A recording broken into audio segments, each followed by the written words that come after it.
Nous sommes au complexe associatif de Mata pour la 13e exposition d'art des couleurs de l'antenne, dont la présidente est Anne-Vincent Rohaut. Est-ce que vous pouvez nous dire quelques mots sur cette exposition dont l'inauguration a eu lieu hier, samedi 9 octobre?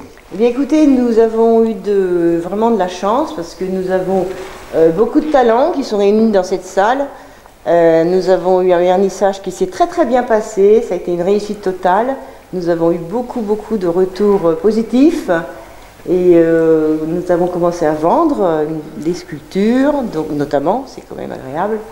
Et puis nous sommes très fiers de notre travail et voilà, déjà, qu'est-ce que je peux vous dire? Nous sommes 20 peintres à exposer. Plus 3 sculpteurs, et vraiment nous sommes contents du travail fourni par l'association. Et voilà, qu'est-ce que je peux dire de plus pour vous satisfaire, peut-être les exposants viennent non seulement des couleurs de l'antenne, mais... En principe, c'est les couleurs de l'antenne. Tous les exposants peintres sont des couleurs de l'antenne, mais il n'y a que les sculpteurs qui sont invités. Chaque année, ce sont différents sculpteurs que je cherche moi-même autour de la région, même quelquefois d'un peu plus loin, puisque nous avons eu quand même des grands sculpteurs professionnels qui sont venus déjà exposer chez nous. Voilà, donc on essaie de faire venir des sculpteurs parce que je trouve que, personnellement, qu'un salon d'art sans sculpteur n'est pas un bon salon d'art. Moi, je donne une place à la sculpture parce que je trouve ça magnifique. Il a une moyen d'expression qui est extraordinaire et ça va vraiment ça va bien avec la peinture. Je veux dire, c'est très... Voilà.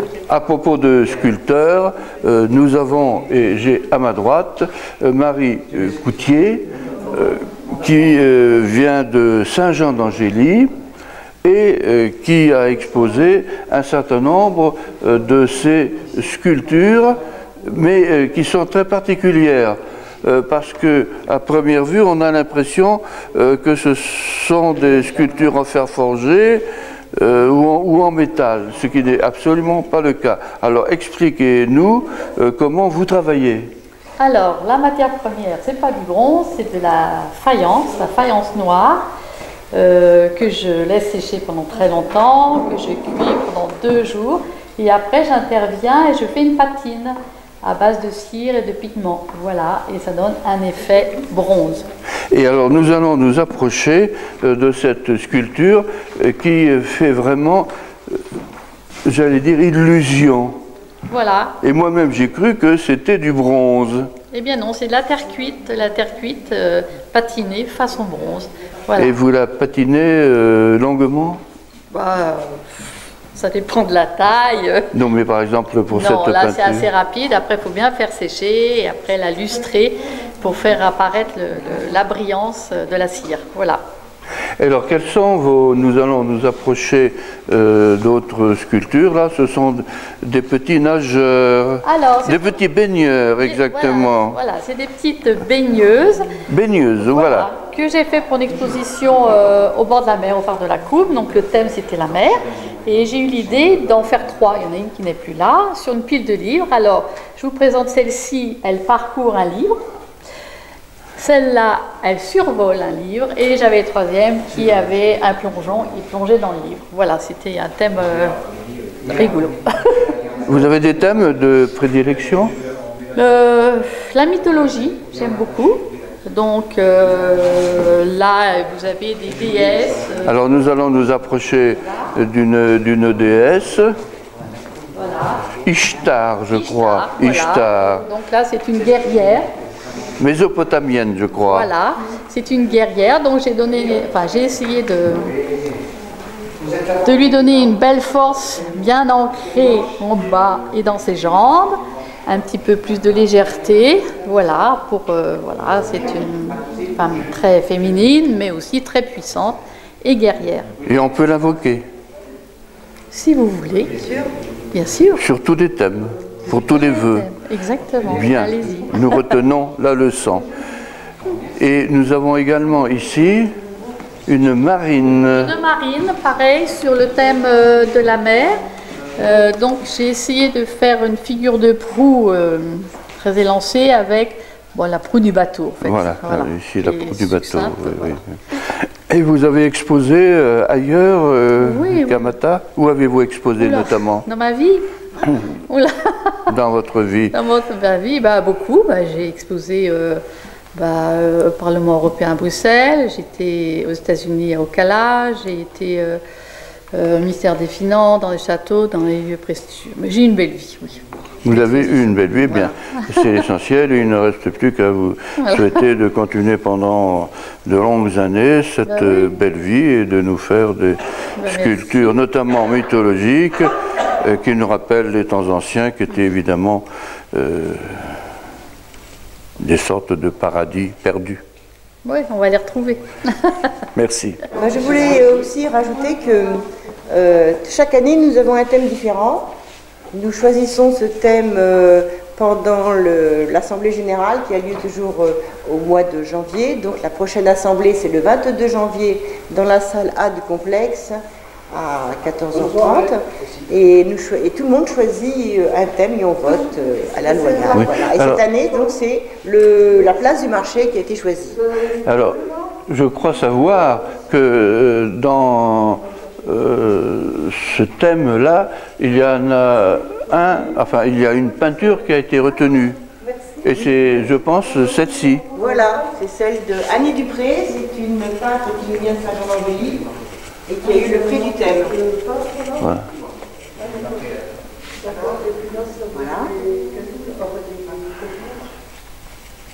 Et en ce qui concerne les lieux qui ont été peints, ce sont des lieux de la région, je ne parle pas du Maroc, qui est la grande banlieue de Mata, évidemment, mais vous avez des marchés locaux qui ont été peints?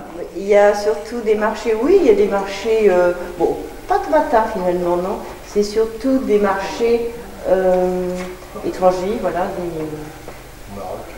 Maroc, là aussi il y a quand même un marché, c'est je crois que c'est Dinard, enfin il y a plusieurs marchés comme ça, français, surtout de la côte, la flotte en V, etc. C'est toujours du coin, mais de la région.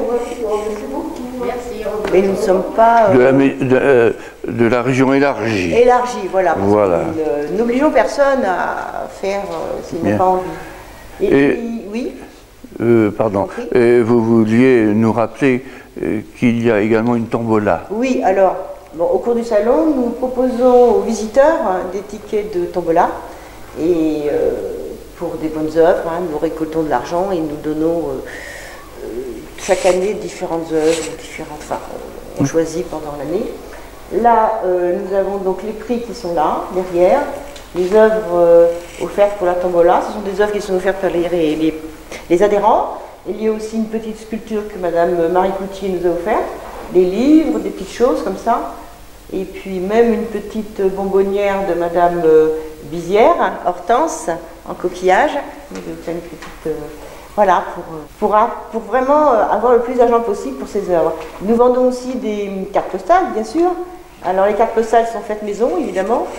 Et puis nous les vendons avec des sets de table, avec aussi des marque-pages, des posters, tout ça pour donner un peu plus dans nos caisses, d'argent dans nos caisses, pour pouvoir après concrétiser des projets que nous avons. Et là en ce moment nous réunissons donc tous les jeudis après-midi dans une salle de Brie. Le Brie-sous-Mata. Pour peindre ensemble. Et là bientôt un projet se profile. Michel Adam va peut-être pouvoir nous en parler. C'est un projet qui concerne Brie-sous-Mata. Michel Adam, vous avez donc un projet pour Brie-sous-Mata. Oui. Voulez-vous nous l'expliciter, s'il vous plaît? Je suis domicilié, moi, à Brie-sous-Mata. On travaille avec l'association dans une salle qui nous est prêtée par la mairie. On travaille tous les jeudis en groupe pour chacun, ça stimule un peu les gens au lieu de travailler en solitaire. Et là, on a un projet qui concerne le village de Brie-sous-Mata, pardon. C'est d'animer tous les espaces disponibles. sachant que des gens rebouchent des portes avec des parpaings. Il y a des murs très mauvais état, etc.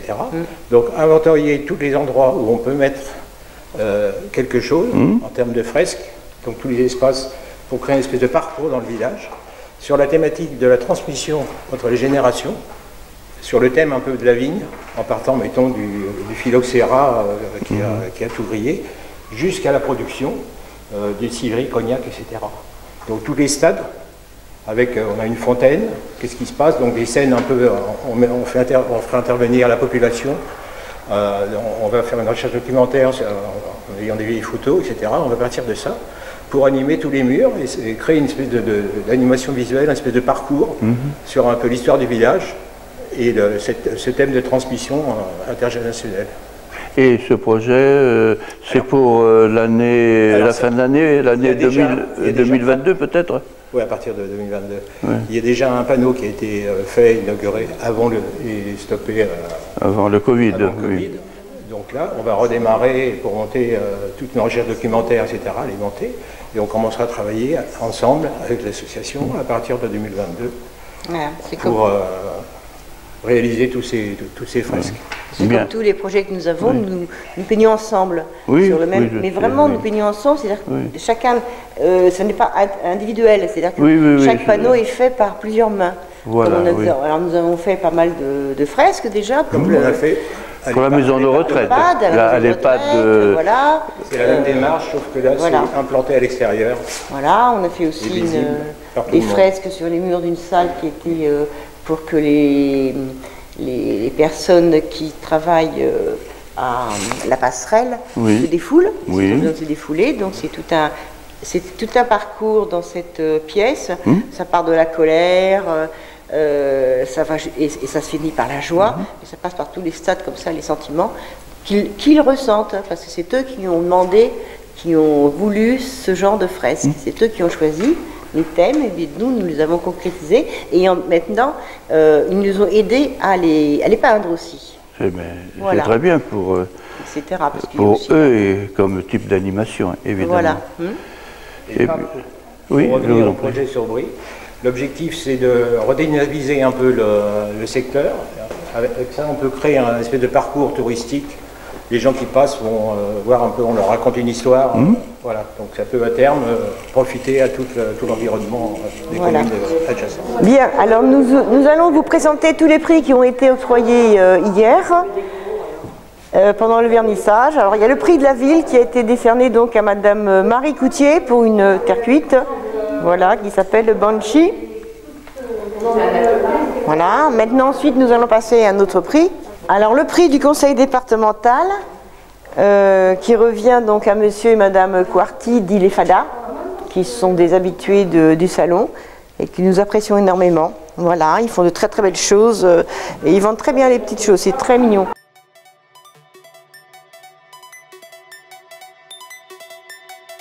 Alors le prix du salon, c'est Le Sourire, c'est une œuvre de Michel Adam et c'est de l'acrylique. Michel Adam, vous avez obtenu le prix du salon pour cette œuvre qui s'intitule Le Sourire. C'est une peinture acrylique. Et quelle a été votre source d'inspiration? Alors la source d'inspiration est très intéressante dans le sens où je ne peins pas dans les productions récentes à partir d'un modèle ou de quoi que ce soit. C'est ma petite fille qui adore dessiner, qui a 8 ans, qui m'a fait le dessin qui est représenté à la craie avec le sourire. Donc c'est ça qui m'a suggéré le titre. Et à partir de ça, j'ai créé en fait une mise en scène avec des personnages qui pouvaient justifier ce tracé sur le mur. Alors là, vous avez le prix du jury, décerné donc à Madame Géraldine Satiche. Donc c'est une huile sur bois. Voilà, ça s'appelle Nuage. Là, nous avons une sculpture de Madame Hortense Bizière qui nous fait des collages de coquillages, et vraiment c'est un travail formidable, très très long à faire, et c'est très apprécié. Et donc elle a eu le prix de l'œuvre la plus originale. Là c'est le... Voilà, alors je vous présente le prix du thème qui a été donc décerné à Nadine Dupré, qui nous vient de Saint-Jean-d'Angély. Voilà. sur le thème du marché, donc un marché marocain. Alors le prix ACCM, donc l'association culturelle du canton de Mata, offre chaque année un prix et cette année il a été décerné à Ève Borins. C'est une technique mixte sur bois, c'est de l'huile mixte sur bois, voilà. Tout un monde.